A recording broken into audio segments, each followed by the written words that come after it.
After an unfortunate incident with the previous Z790 Dark Hero, I present to you the replacement. This box is pristine and perfect and gorgeous and beautiful and everything I ever dreamed of. I already know that this board is incredible, and look how it has this lovely display for those who dare to spend $700 on a motherboard.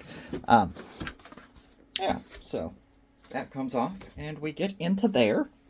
Just have a look at what we've got. It really speaks for itself. I'll go over the details in a separate video, but there's that.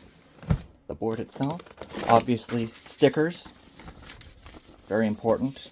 Quick start guide, that's going to be the one you want. This does not tell you much of anything, but lots of stickers. Lots of stickers.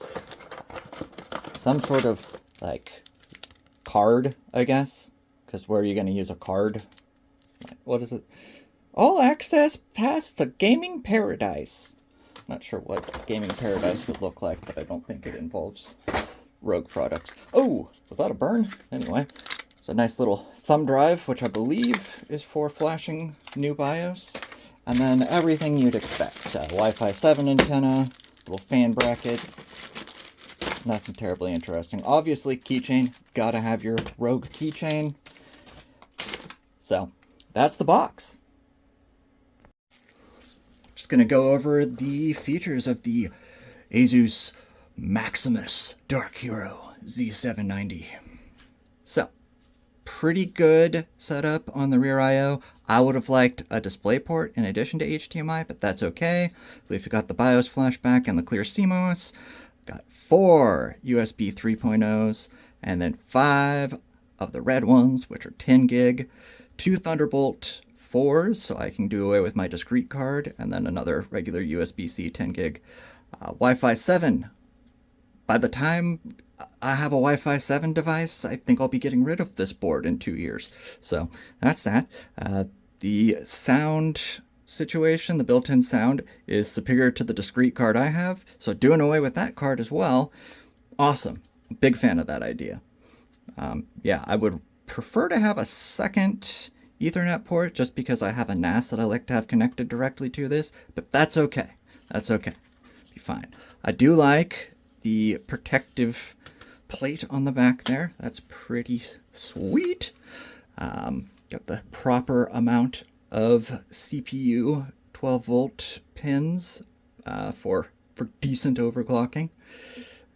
Lots of fan and pump headers, Q code, pretty useful. Like the retry button, so if you're doing something like overclocking or making a change that otherwise just doesn't work necessarily, easy to do that.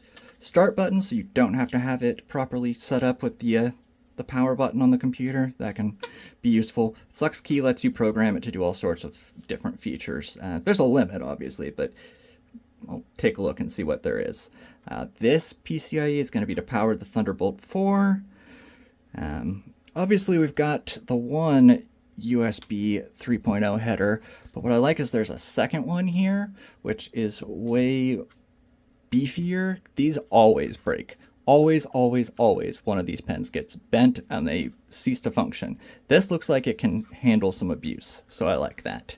Obviously 4 SATA plugs, one of the USB-C headers there. What else we got? We've got 3 of the 3-pin 5-volt ARGBs. That's good. And then 1 of the 12-volt. I don't use 12-volt, and I won't be using the onboard RGB or headers for fans either way. But if I were to, there's a flow meter header, there are 2 temperature sensors, and there's a pump header specifically. So that's neat. Just 2 of the regular USB headers. I wish, honestly, there were more, because I have 3, maybe 4 USB splitters in my case to power all the devices, and it works, but yeah. It could go differently. The switch for PCIe modes. I know that these are both Gen 5 PCIe slots. And then I know we've got a Gen 5 M.2 slot here. So I do have a drive for that. Obviously there's no Gen 5 CPU, so this is actually pretty worthless right now. And then there's 4 more M.2 slots in here. I'll be filling up 4 of the 5 total. And then I'll be putting in some G.Skill 7200 DDR5 RAM that I've got. Yeah, I think that pretty much covers it. One surprise is that this lights up with just the ROG logo, and this lights up. There is otherwise no other RGB on this board, which I'm not complaining or anything. I'm not making a value statement here. I'm simply saying that's surprising. Also, getting fingerprints all over. This only lights up with the ROG logo. I would probably have hoped this could be like a stat display or something like the Formula has, but that's okay. Anyway, I'm gonna put this together.